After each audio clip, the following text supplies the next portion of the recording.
Welcome back. May I have a motion to reconvene to open session, please? Mr. Nollenberg, and I'll second that. All in favor? Aye. Aye, thank you. All right, good evening, everyone. And as usual, I make the announcement that tonight's meeting is being digitally video recorded. Thank you to our videographer, Michelle Hubbard, for the record. Thank you. All right, Pledge of Allegiance, please, Mr. Nollenberg. Yes, please rise and lead the flag. And put your hand over your right, over your heart, and begin. I pledge allegiance to the flag of the United States of America and to the republic for which it stands, one nation, under God, indivisible, with liberty and justice for all. Thank you.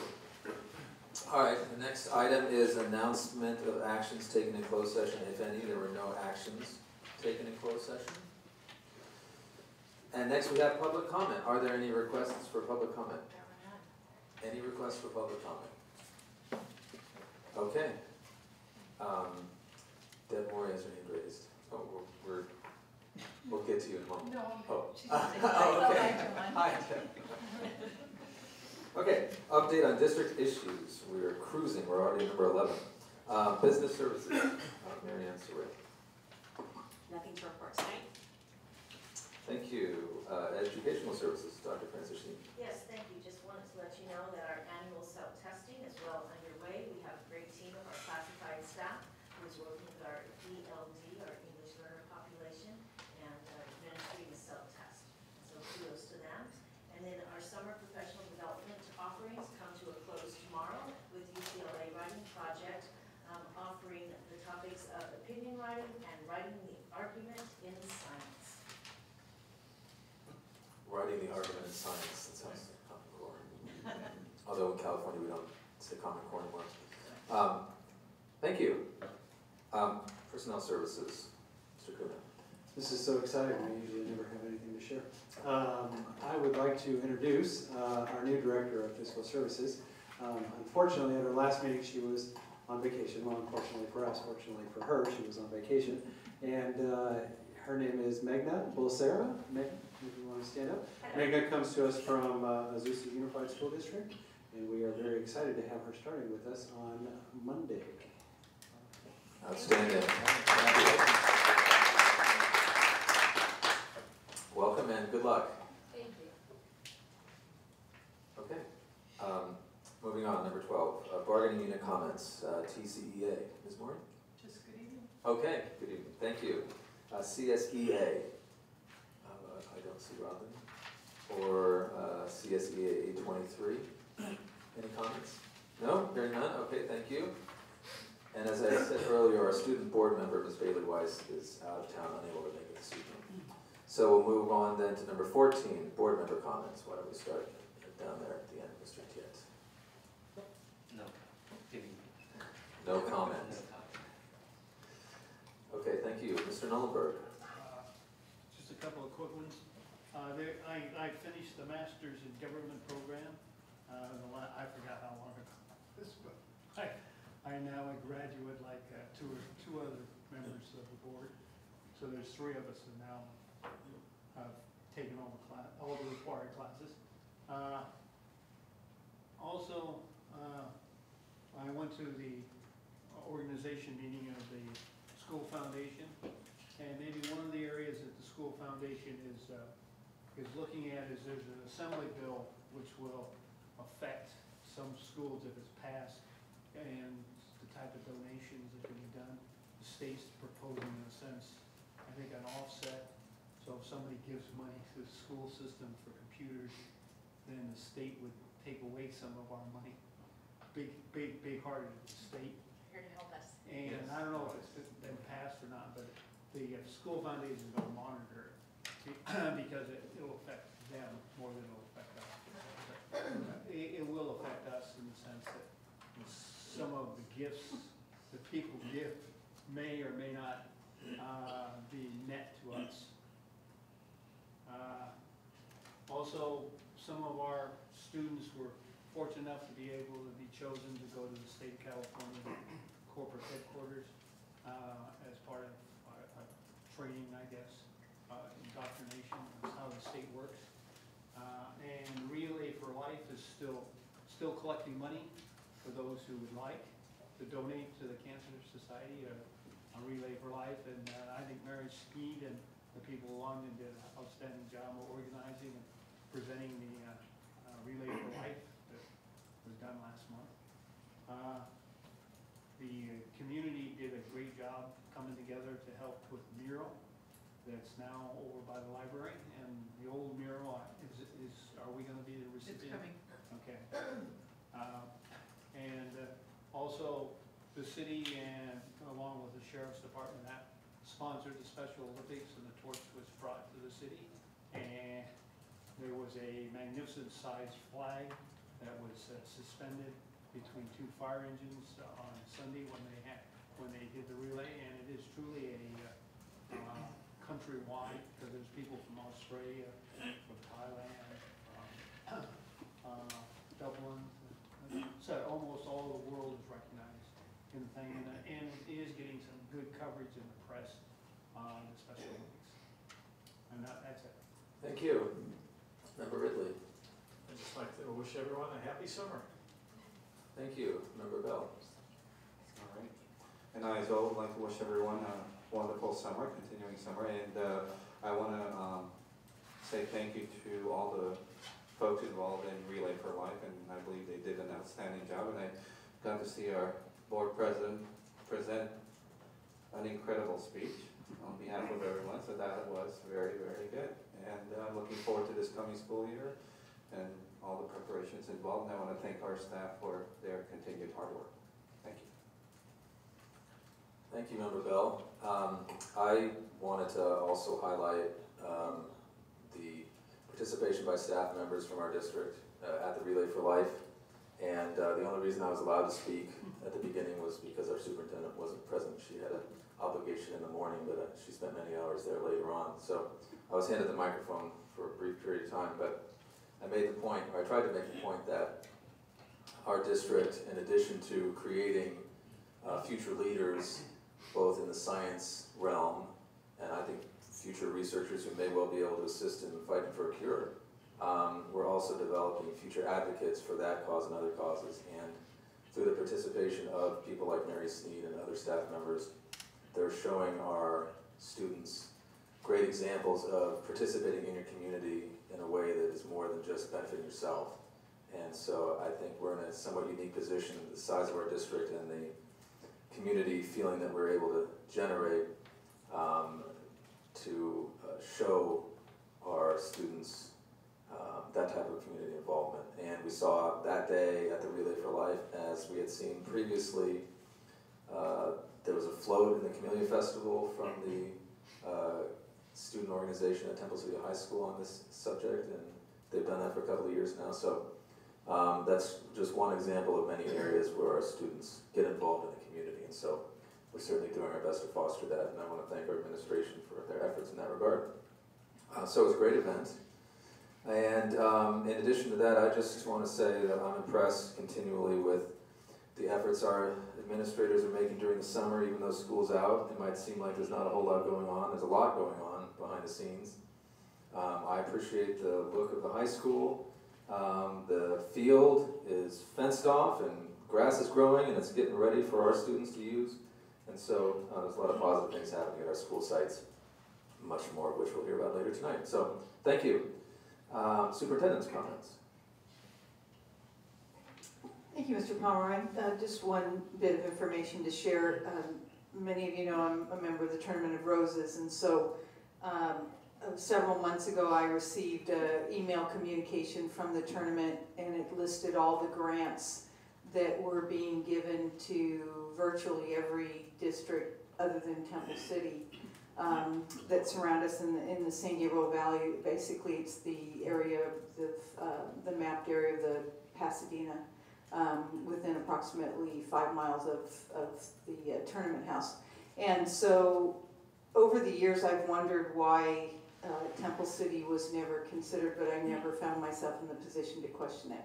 So I did, and sent a letter to the foundation board and asked also that Tom Chavez send a letter of support on behalf of the city. And so then I received a letter this week that after careful consideration, Temple City is now added to the grant area for the Pasadena Tournament of Roses Foundation, which then positions us to seek grant funding from the foundation in the area of the arts.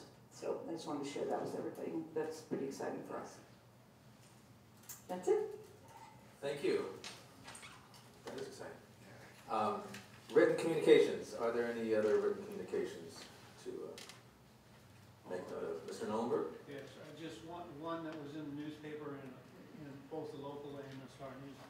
Is that the Temple City Unified School District was named one of the best school districts in Southern California. We're number 9th out of 153 schools in the area, and I think it goes from Ventura County all the way down to San Diego or something. So it's a rather substantial number of schools that we were recognized as being one of the outstanding schools in the area. Yes, thank you. Yes, there was a press release we put out on that. This is from the nerdwallet.com organization. Thank you for pointing that out. Okay, discussion information items. These are items the board would like to discuss or have information presented to us. These items do not require board action. And the first item under educational services is to review the Williams Complaints Quarterly Summary for April 1st through June 30th of 2015. Dr. Francis Sheen. No complaints were filed with any school in the district during this time period. Thank you. Board members, do we have any questions or comments about this? Okay, thank you. Number 18, Business Services, Facility Bond Construction Projects Update. Mr. Rodriguez, good evening. Good evening. We have a lot going on in the district this summer. So let's start at Doug Sears. We completed the administration and classroom building project. That project is done. We are just doing some closeout paperwork with DSA.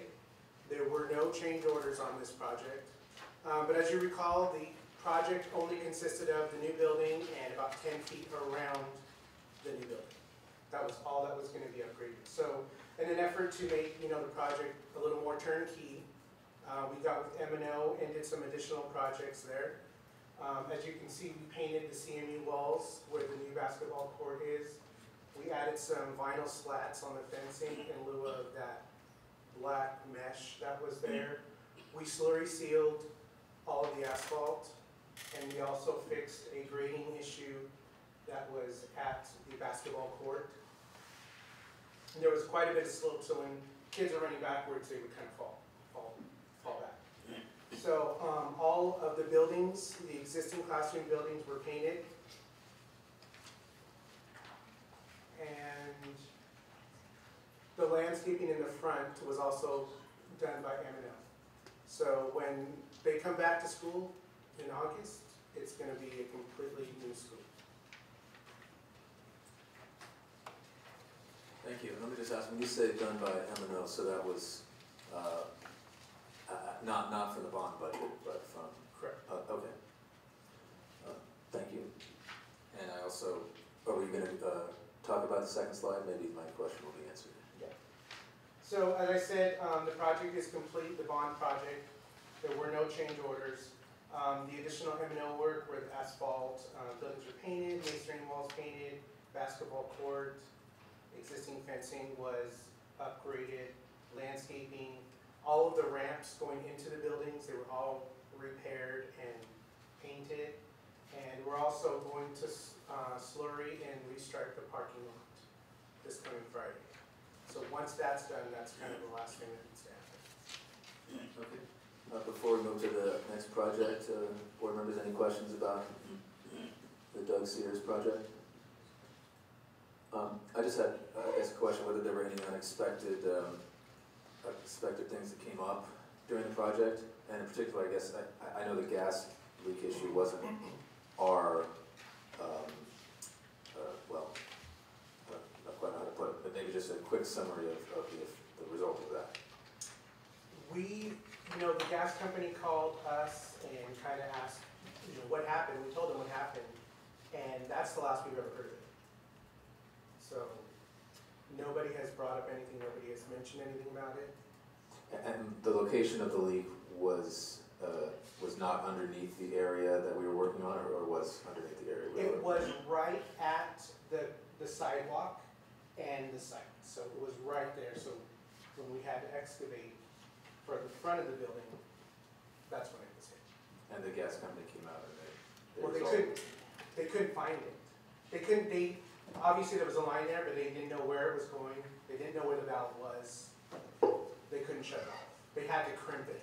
Okay, that's I guess my question is, it was resolved? Right, then the resolution was that they asked us, how did that get there? And we said, we have no record. Dale went through our plans. It was not something that we had anything to do with. So the understanding when I met with them was that it probably occurred far before a lot of any of the work was done, even in the neighborhood. Because they had no idea where why they even put a gas line there. So there was some talk about perhaps it was something that was capped a long time ago, they thought. But it was handled, it was handled very well, and we offered to have any further dialogue with them if they felt it deemed it necessary. They did not feel it was necessary. They felt it was safe for us to proceed, and they felt that they had, as Daniel said, crimped it so that it wouldn't create any further problems. And we did mention to them that, and we noted it, that it would probably be helpful for them to document some type of map. Yes. Okay, good. Well, thank you. Mr. Nollenberg? Is there anything else left to do at the Doug Sears Learning Center? As of right now. Okay, and are we gonna do anything in the classrooms or in the center? And they all have They all have boards. okay, and all the rest, and the sound system? Mhm. and- Yes. Okay.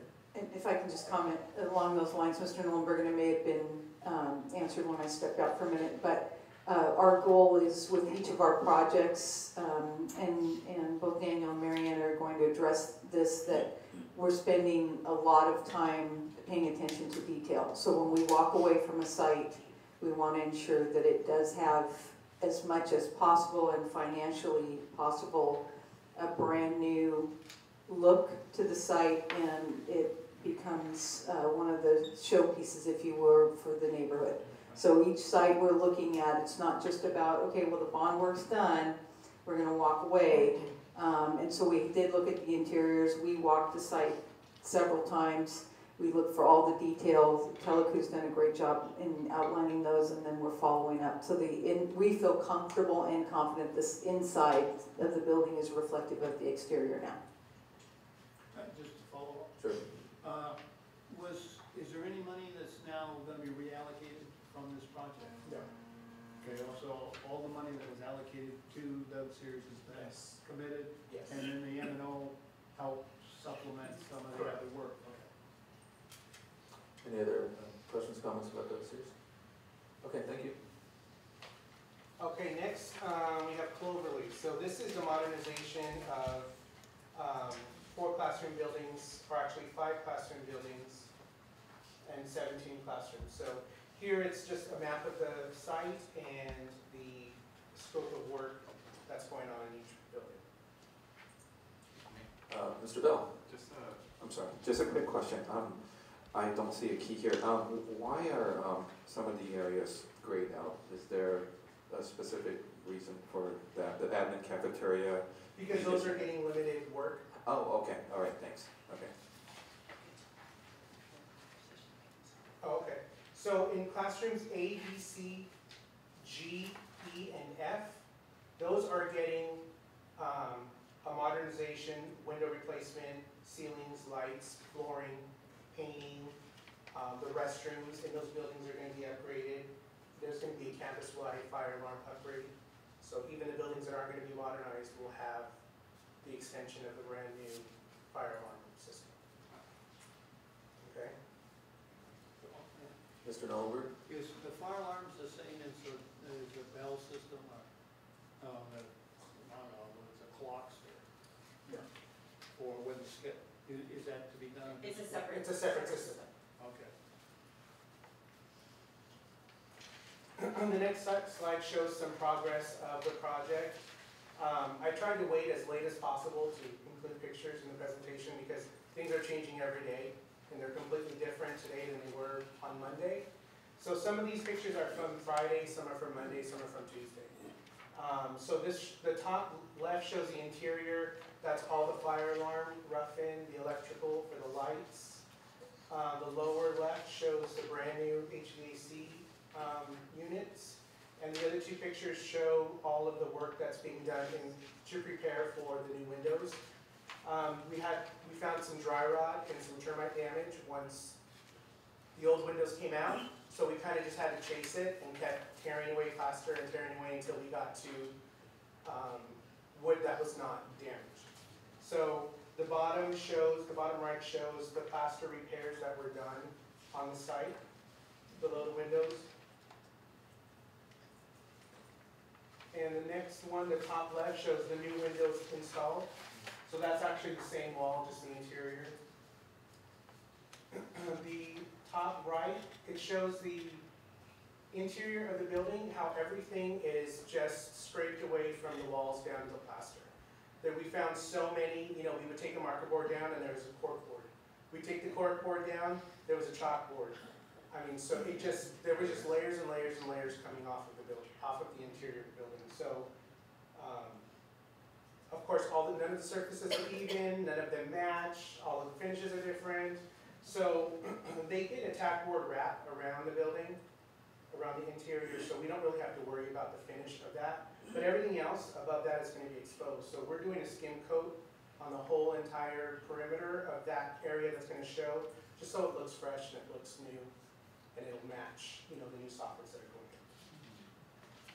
The bottom picture shows the clerestory windows that are above the doors in the entrance to the classrooms. So those windows are installed. The blue that you see, it's just a protective wrap that's on the metal, and they don't take that off until the glass is installed and they're done. So that's just to protect the finish. So the work that's in progress right now, the hazardous material abatement is complete in all of the buildings. We did have quite a bit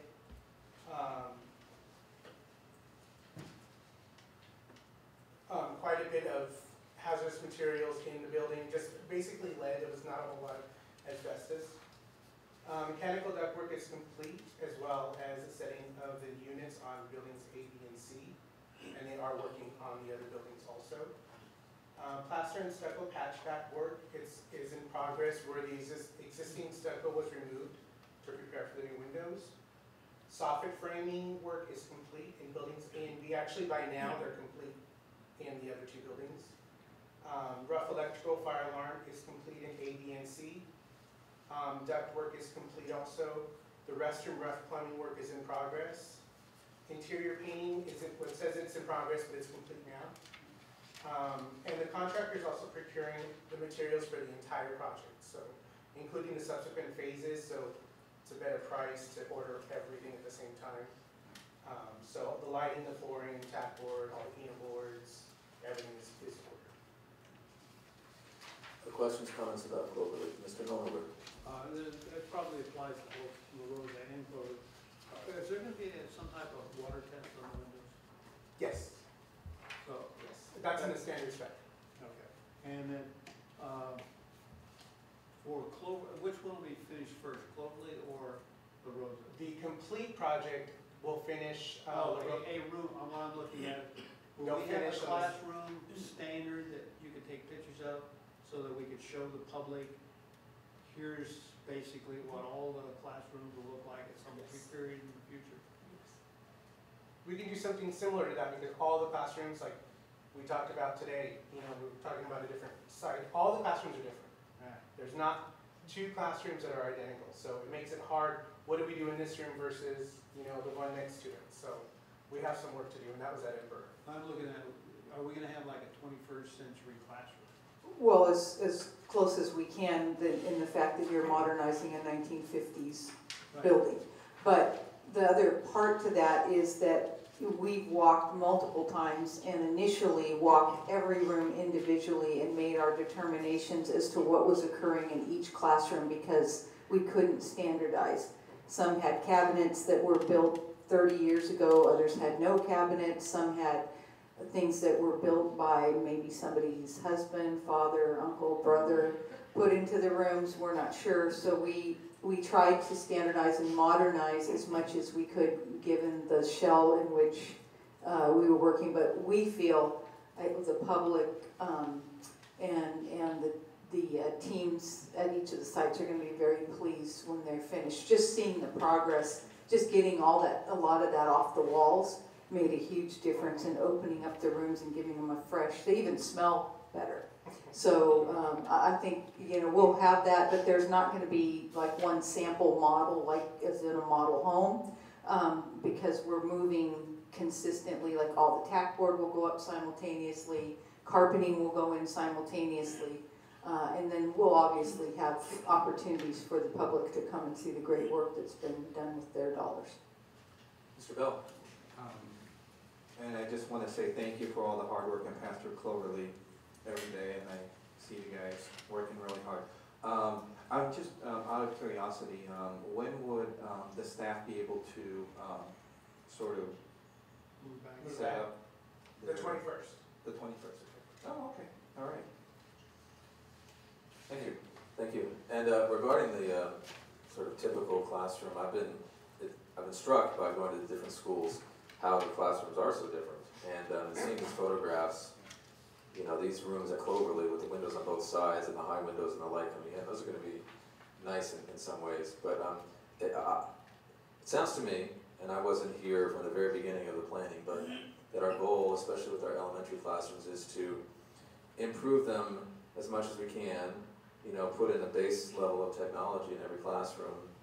And we have structurally sound buildings which may be older, but within our somewhat limited budget, we're trying to improve the inside of all of them to a certain standard, allowing for future growth of technology and in other areas. And I'm especially glad to hear that the surfaces will be standardized and things cleaned off so that besides the Eno boards, once they go up, there will be room for other either technology or other things there to improve each classroom as we learn how they can be improved in the future. Let's see, Mr. Nolberg, yeah. Yeah, was there any change orders on this project? Well, it's still in It's process. still- yeah, Have there it's been any still- so far? Do you know? Okay. So for the termites in the windows, et cetera, that yet? Okay. Okay. Why don't we hear some about La Rosa? So La Rosa, this is the modernization of classroom buildings E and D. And they will get, D and E, and they'll get the same treatment, windows, flooring, ceiling, lights, the technology, marker boards, and the restrooms will be upgraded also. So those are the two buildings that are not shaded on that picture. The next slide shows the top left, the window walls being replaced. There's quite a bit of work that goes into that. It's not just taking the window out and putting a new one in. I mean, the header has to be redone. The bottom sill had to be poured back in because those old windows were about that thick. Well, the new ones are much thicker and there needs to be a solid surface that they can sit on. So that has to be built out. The bottom left shows, these are all the beams that had that lead paint. So the whole underside of that was painted yellow. So that was that was part of that situation where we had to sandblast all of the paint off. And all the wiring there, that's the fire alarm, that's the and the lighting. The picture on the right shows the partition walls.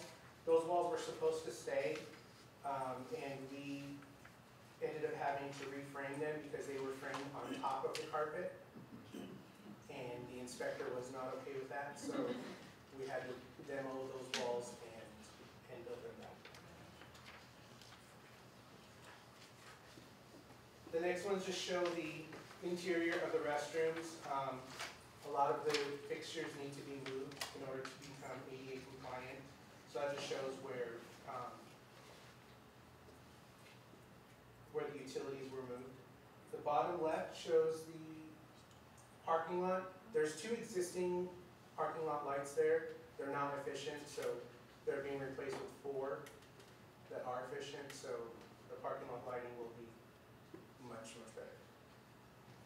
The top right shows the walkway outside of the classrooms. They're not compliant, the slope was too great. So all that asphalt had to be cut back and it had to be poured back in with concrete in order for it to be accessible. And again, that's the bottom right is a shot of the other restroom. So the current progress, demo, all the demo is complete. Of course, all of the hazardous material abatement is complete. Mechanical units, they were actually delivered and placed today. They were supposed to come yesterday, but they came today, and that work is done. Rough electrical fire alarm work, they're just about wrapped up. And they're installing fire alarm devices on the balance of the site that is not getting modernized. Restroom and plumbing work is in progress. The concrete, they were supposed to pour that this weekend, and they actually started today. So they're trying to get a jump start on that. Parking lot lighting's in progress. Lights are supposed to be erected the second week of August. And the contractor is also procuring the materials for the entire project. And tomorrow they're going to be starting the windows. I'm sorry, just Mr. Ridley, please. General question, we're putting new HVAC units on the roofs. How are the roofs? Are we finding anything that needs to be addressed? Are we able to do anything about it? I know we put a good amount of effort into our roofs, and I'm just curious. We have not encountered one that needed to be replaced. If I can interject, I've actually walked with another contractor on some of our roofs, and we're finding the same thing, that there is a need for repair in some instances, maybe even refurbishment, but not always replacement. Mr. Nollenberg. Yes, on all the schools, I guess. Are we doing anything with the doors and the door hinges and et cetera? Are we buying new doors? Yes. Or are we gonna? Some of the doors like at Cloverly have already been replaced with metal doors, continuous hinges, Some of them are temporary. and compliant exit hardware. So obviously the ones that are not, we're replacing those. Okay. And that's according to the standard specifications that we all approved for such things. And La Rosa, are we putting in a bell system or something? No. No. Mr. Bell? Mr. Bell? Yes. Turn it on. Okay. I just have a question in regards to both buildings, D and E. Are the classrooms still going to be able to retain the joint doors if they're able to pass through? Yes. Yeah, as you can see, I think in the first, on the right, on the bottom, or the picture on the right, you can see the door openings. And actually that picture right in front of you is the door opening, and you can see the door opening to the next classroom. We did move them though towards the entrance of the classroom, so they'd have more wall space in the classroom, rather than having a door in the middle. Rather than breaking it up, and that was one of the things when I went down there and toured, and that we knew it was a request of the staff, and I taught there. And so there is such a value in being able to share students back and forth between the rooms, but Daniel had a good point about moving the door, so we created a lot more tack board for student display of work or other uses. So it's one clean, consistent wall instead of piece of wall, door, and then another little piece of wall. So it really is going to be a nice flow. So, thank you very much. Thank you. Larissa, other questions or comments? Okay, next we have Emperor. This is for the interim housing and the modernization. You can see on the bottom left, there's 4 shaded classrooms. Those are the interim housing classrooms. Those were placed on the 21st. And those were placed and set. Of course, there's no power or data or anything. That is going to be part of what we're requesting approval on tonight's agenda. But those buildings are set and the contractor is ready, pending approval. And on the right side, the 2 classroom buildings to the north, those are the 2 that are getting modernized, as well as a portion of the administration building. So interim housing usually gets a couple shots of the buildings that are set. Like I said, they were delivered and set on the 21st. Contract for the balance of the work is on tonight's agenda. The completion for that work is scheduled for the 21st, and the teachers are going to, no, that's wrong. They're scheduled to be completed on the 19th. So teachers will be able to move in their classes on the 19th. As for the modernization, the back check appointment is scheduled for August 10th, which means we'll be able to go out to bid right after that. So we're kind of gearing up now. We had a meeting this morning. We're going to visit all of the classrooms again and kind of determine what is going to stay, what's going to go. We tried to do that with the architect, but they're all completely different. So there was no standard. So we're going to be doing that this week so we can get all those comments incorporated into the drawings. So the modernization is going to be early September with the construction start date late September, early October.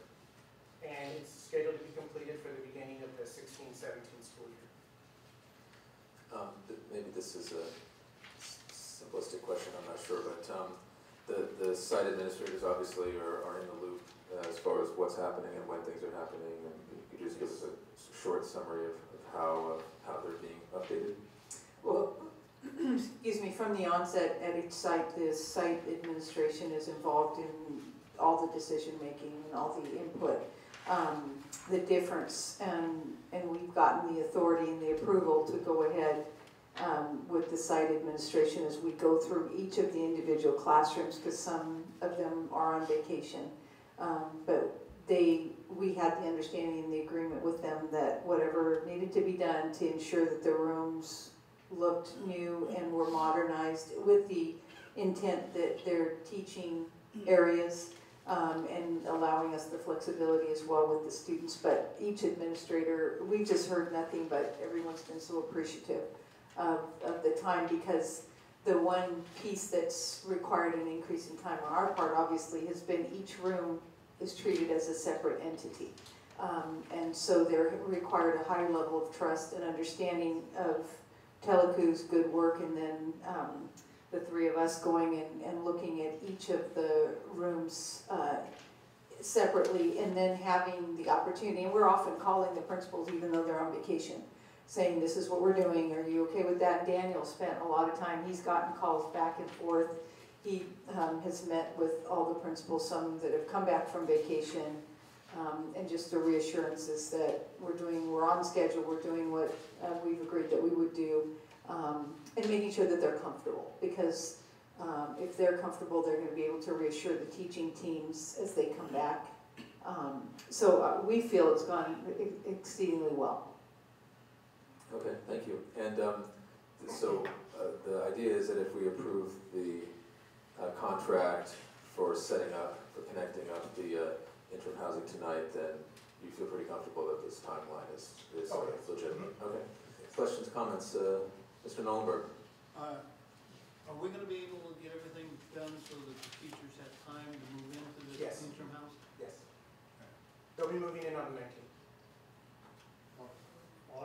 August. If one thing that I can add, and part of the message that we're communicating as well, is any project, whether it's at your home or anywhere else, requires a high level of flexibility and understanding.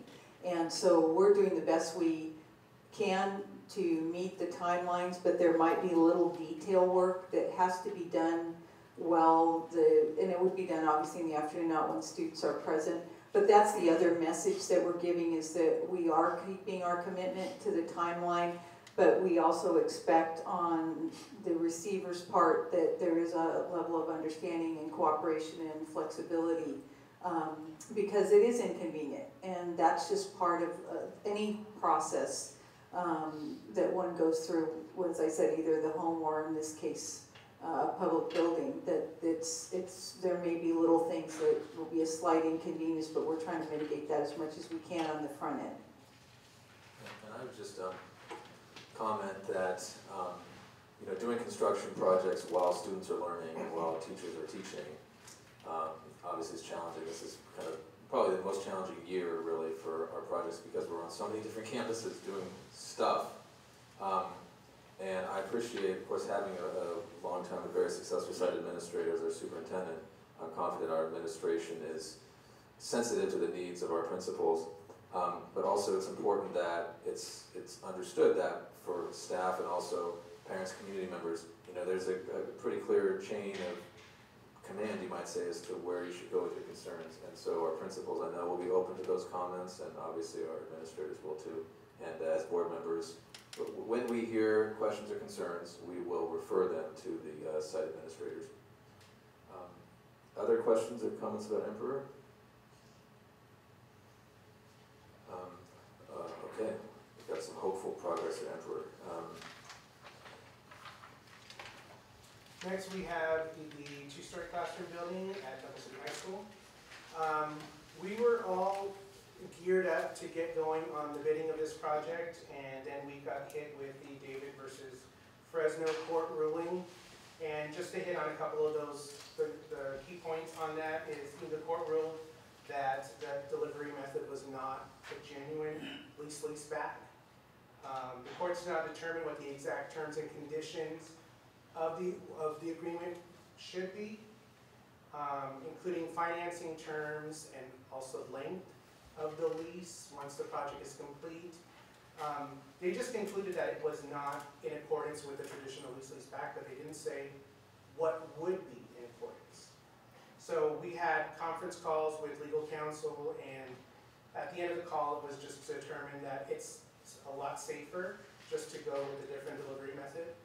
So we switched gears and went to just your standard design, bid, build delivery method, which means we'd already done the RFQ process for lease-back entities or firms.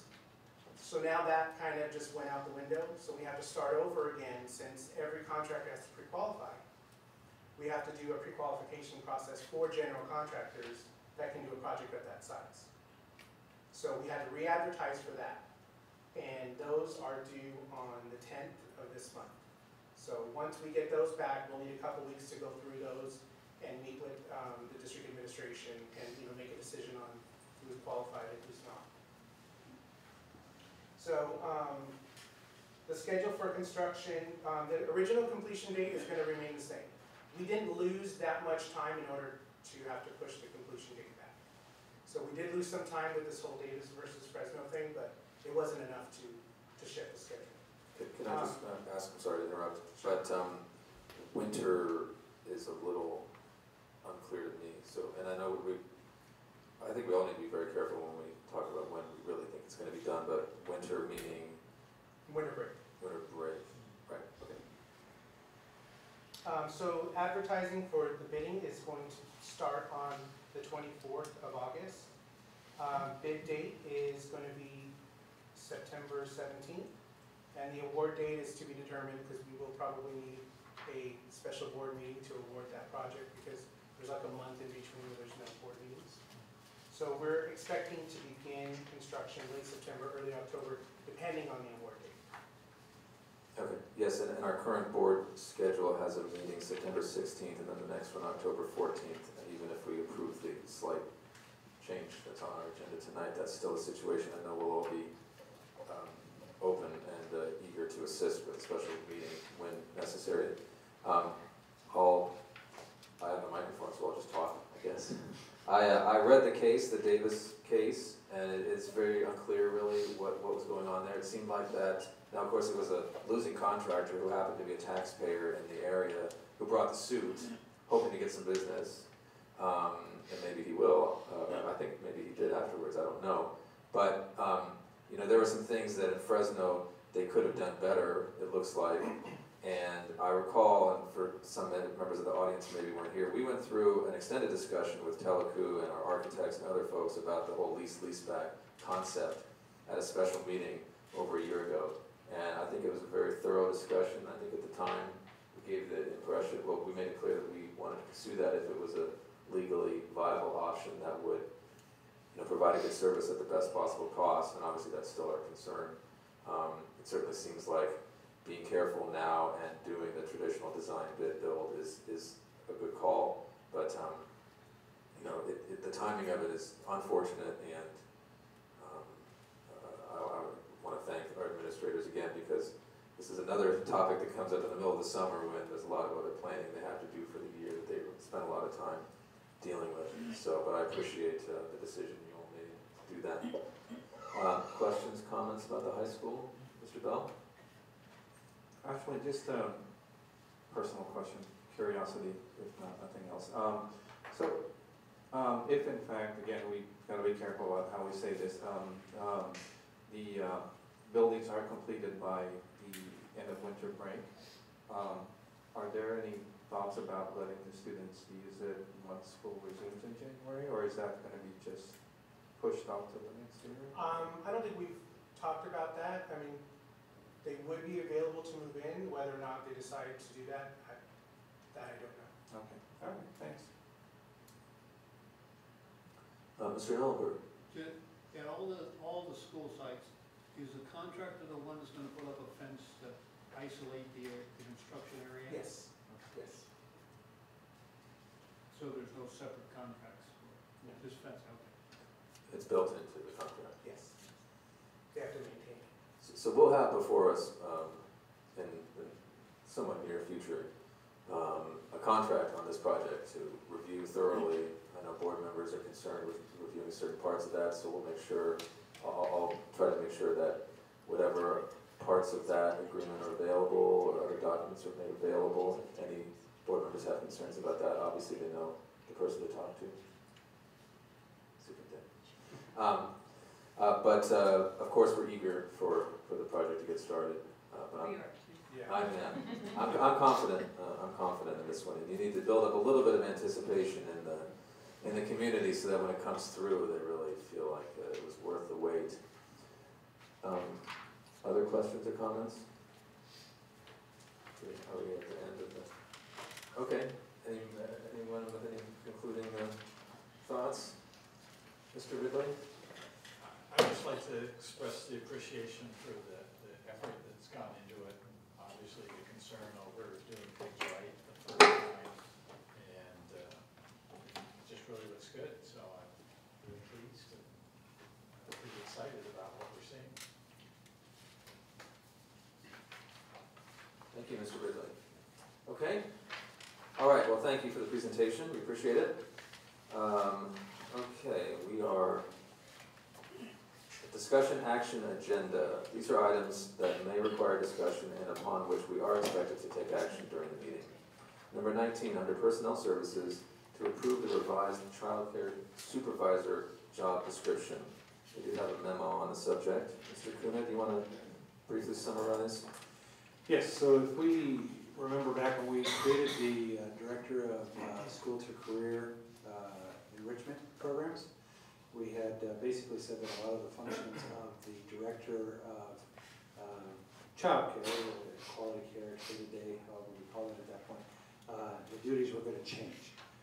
So we looked at what the duties were of that position. We took some things out, and we don't really feel that it warrants a Director title for that position. It really would be a supervisor position, which we had in the past, but due to a Personnel Commission salary study that had taken place, that position was made into a Director position. So now we have taken some items out of the Director position, and we are calling it a supervisor position. And we are going to go to the Personnel Commission to establish a salary for that position. Okay, thank you. Is there a motion to approve? I'll make a motion to approve the staff recommendation, but I do have a few questions about the staff recommendation. And I will second your motion. Thank you, Mr. Ridley, please proceed. The staff recommendation is to approve the submission of the revised job description for child care supervisor. Is that to the Personnel Commission for salary determination? Yes, And are we tonight approving the job description itself? we are just approving the job description tonight. The commission will establish a salary, and then at some point, if we decide to fill that position, which may be the case, then we'll bring it to the board under a consent agenda item to approve the actual position. To approve the hiring of a person? Yes. Yeah, I understand. Thank you, Mr. Ridley. Other questions or comments? I wasn't trying to short circuit any questions or comments. Mr. Nolenberg, go ahead. Just, how many people, how many students, I guess, are in childcare? Do we have a profile of how many types of students we have, or what kind of language they speak, and culture background they have, et cetera? We do. Our director of school to career is not here right now to answer that question. We can get that information for you. However, our goal is to actually grow the program, so whatever information we have would be irrelevant, because we would like to actually improve the nature of the program that we have currently. Will this become, in a sense, a cost center? That could generate a profit? I don't think we can hear the microphone, please. Would this become a cost center and generate a? Cost center, generate profit. Okay, got it. Yeah. If any program that we, or it's part of what we do, has that opportunity when we're soliciting student business, so to speak. Part of our goal is we have a lot of our students in extended care that take advantage of other opportunities that are not district-run opportunities. And so our desire and intent, and what we've talked to Mr. Harrington about, is, as Mr. Kuna indicated, to grow our program so that we are competitive, regardless of, it's nice to have the additional revenue, of course, that's part of our desire. But our main focus is to have our students have the type of opportunities that we want them to have. And we feel very strongly that it's truly seen as an extension of the school day. It's advantageous to us academically, socially, behaviorally, and emotionally for us to have the students under our purview rather than somebody else. So that's part of our intent. Yes, there is a cost center part, but that's really secondary to what we're desirous of doing. And that's extending opportunities for our own students. Thank you. Other questions or comments? Mr. Tip? So then tonight we're only asked to approve the job description, but if we, I think you said earlier, if we were to, I guess, go out and fly this position or advertise it, is that when you come back to the board for approval, or only after you've hired somebody that you bring it back for approval? It's after we hire somebody to bring it back for approval. So we would be expecting, if we approve this, that then this description with whatever salary is determined by the Personnel Commission, that it would be floatable. And the consent calendar would tell us. Okay, yeah, we all need to be able to hear what you're saying. You need to speak in the mic. Yeah. My question, I guess, is okay, I'm not going to give Mr. Harrington's title absolutely correct, the Director of School to Career. Okay, all right. That was basically a new position that we created to oversee a number of things, including this area. And so the position that previously was sort of the highest level position in this area here, what we're expecting really is that there will still be a person there with different duties at a lower salary. We have the requirement to have somebody licensed for childcare purposes.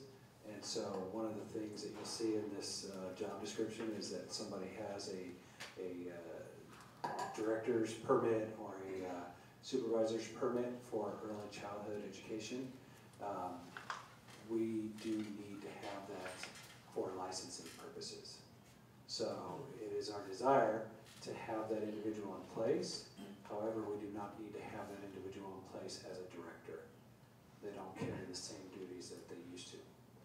Oh, okay, I understand. Well, that does clarify things. I mean, if there's a licensing requirement that we have to have somebody with that, which Mr. Harrington doesn't have. No, it requires ECE units. license. And he, obviously, his duties cover more than this area by Yes. a pretty wide margin. So we have a spot to fill where somebody must have a certain type of license in order to run this program.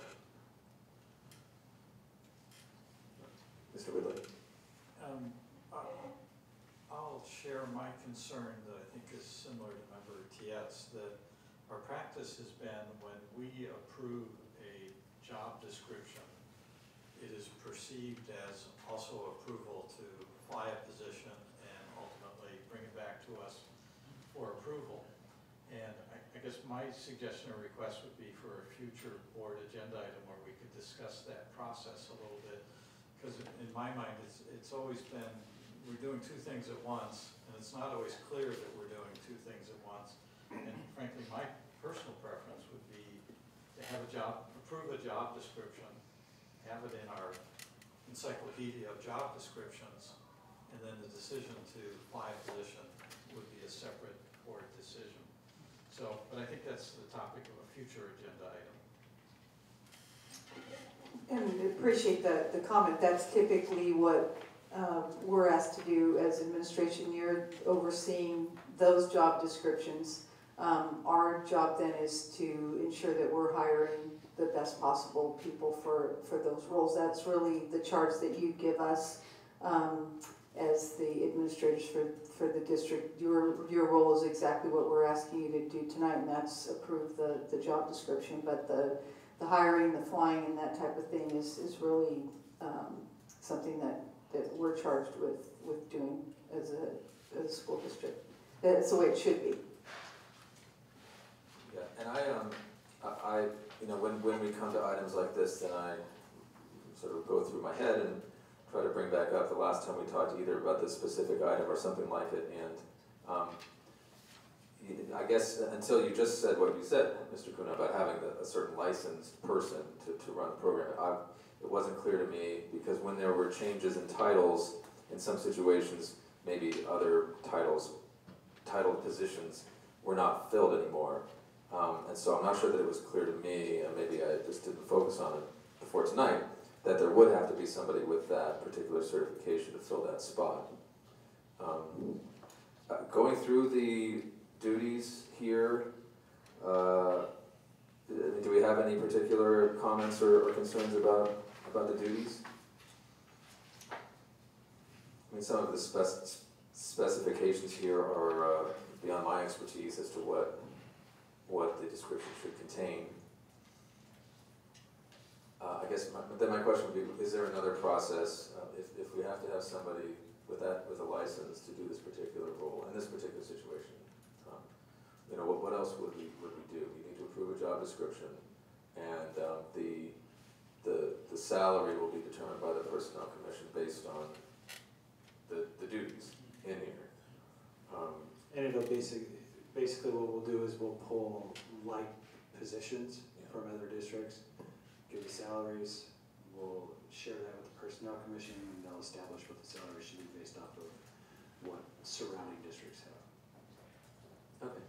Well, if there's an alternative suggestion as to how to proceed, I'd certainly like to hear it. Yes, Mr. Nolenberg? Have we budgeted for this job? Yes, sir. So we got a range of the salary, or not to exceed a certain number? Well, we have an idea of what we're going to be going with. It's not up to us to establish, but we have an idea of what it should be.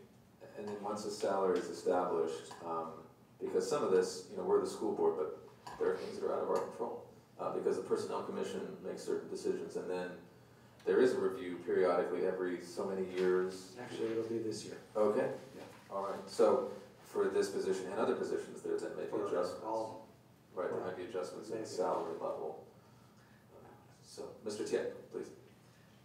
I think if there is, I guess on my part, it's like confusion as to what I'm approving.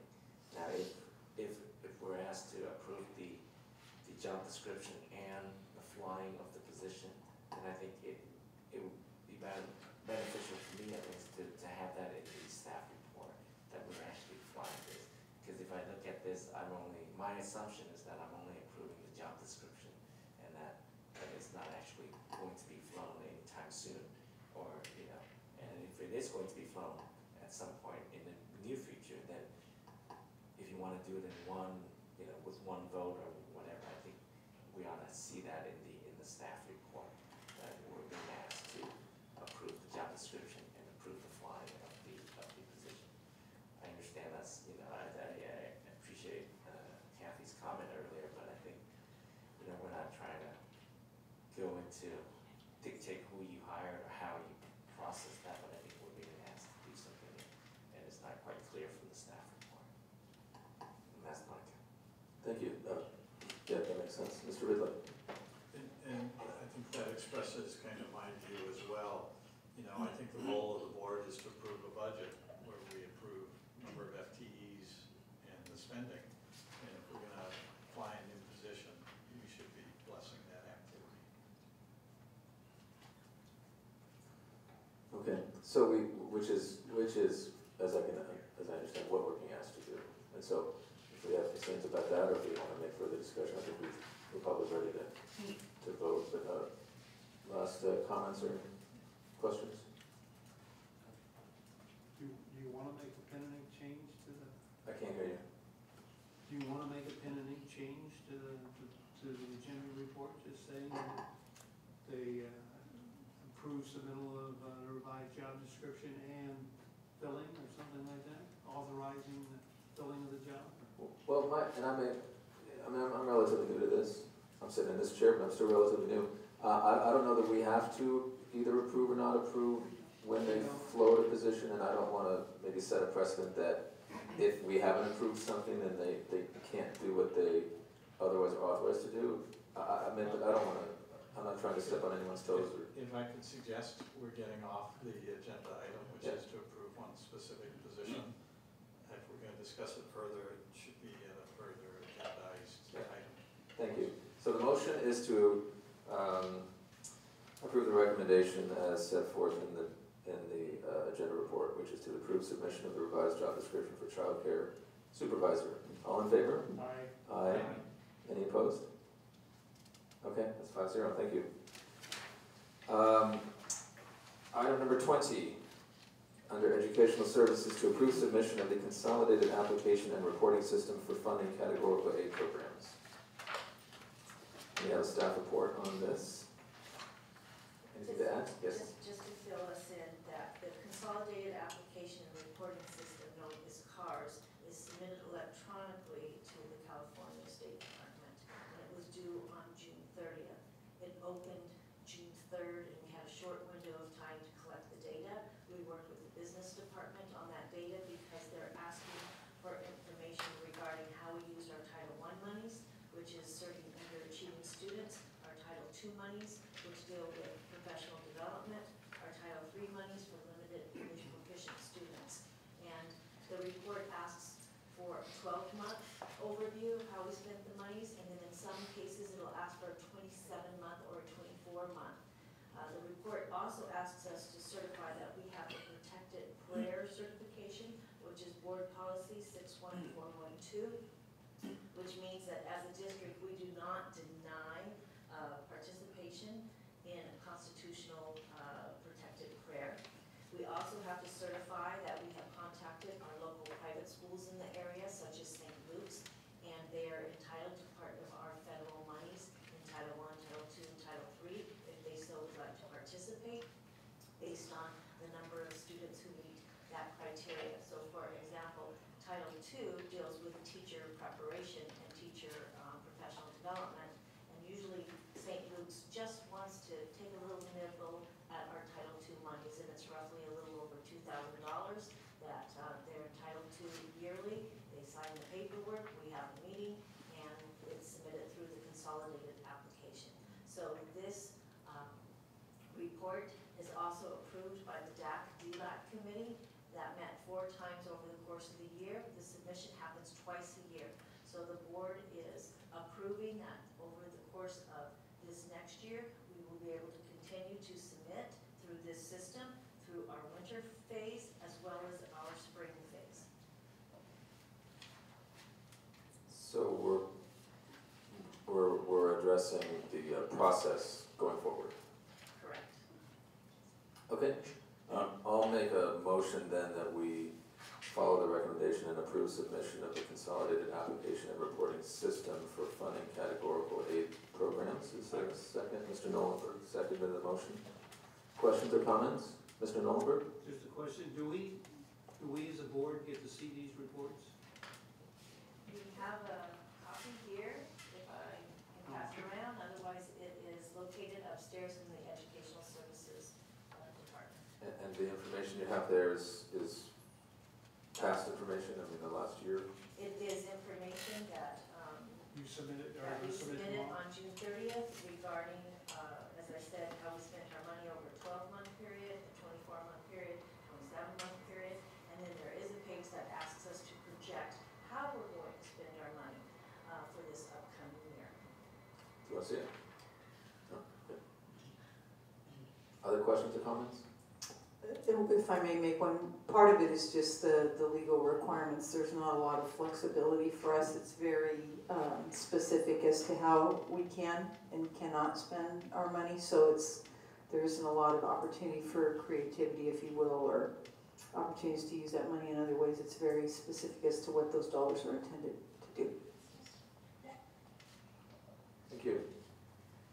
Okay, so the motion is to approve the recommendation. All in favor? Aye. Aye. That's 5-0, thank you. Item number 21.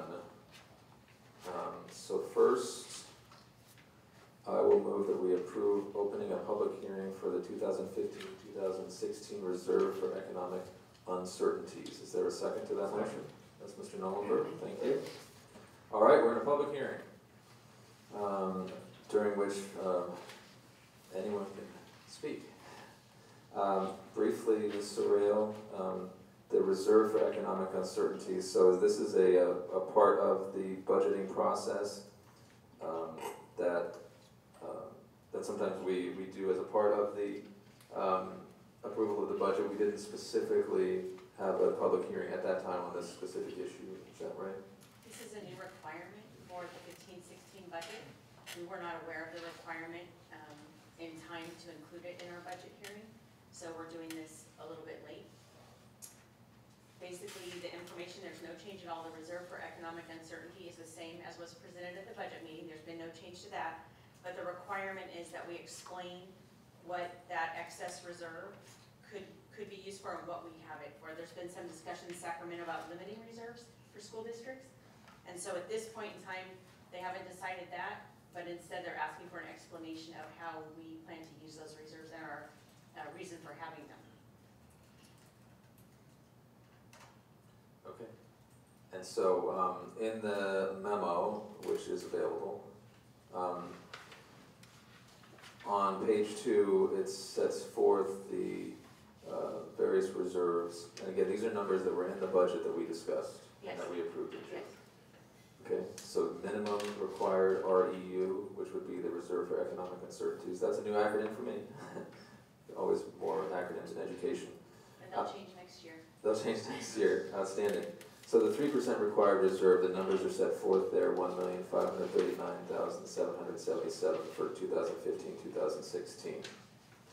And then the next category, the district's projected unassigned or unreserved balance for 2015-2016 is $7,276,915. And then the next category, reserve exceeding the minimum REU, so that would be B minus A equals $5,737,138. And so, as I recall from our budget discussion, some of our budget discussion I was hearing remotely here, but we addressed the uses of that money. We did. This is just a new requirement to specifically pull this piece out and discuss it in a public hearing. Sure. It's really not a change of data. Our board requires an additional 2% reserve for economic uncertainty, but that cannot be included in this display for the public hearing. So that's why that's listed out as the first line item of our district's plans for that reserve. And then the rest are more general comments of how we intend to use that additional reserve. Okay. This is a public hearing where any person in the room can seek to be recognized. Mr. Ridley. Thank you. I just make two general observations. One, that I appreciate that we're taking care of a technical requirement, but I'd have to say that during our public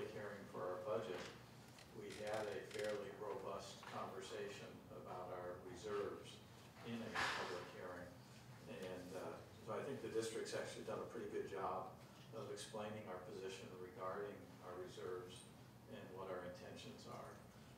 So then the second point that I'd like to maybe stress, which is pointed out in the agenda report, is that probably the most compelling reason for carrying higher than the minimum reserve is the fluctuation in state revenue. We have no guarantee year to year of a consistent revenue stream that we can really count on because of legislative changes and changes in the economy. I think having prudent reserves is always advisable. And so that's what this public hearing is for. Thank you, Mr. Ridley, and I'd also point out that, in the last few years, we've had a number of categories of increases of our expenses, thanks to government officials above us, increasing contributions to retirement plans. There's no state school bond, so we're having to bear certain costs of that ourselves. A number of areas, Common Core and the transition to that, for which we received some funding, but not nearly enough to cover all the technology that we had to purchase. So, and Mr. Ridley, with your experience being on the board, I take to heart your comments about economic uncertainty and possibilities in the future for changes. There will be changes. It's not a question of if, it's a question of when. Thank you for your comments in that regard. Again, it's a public hearing, so if anyone would seek to be recognized, let me know.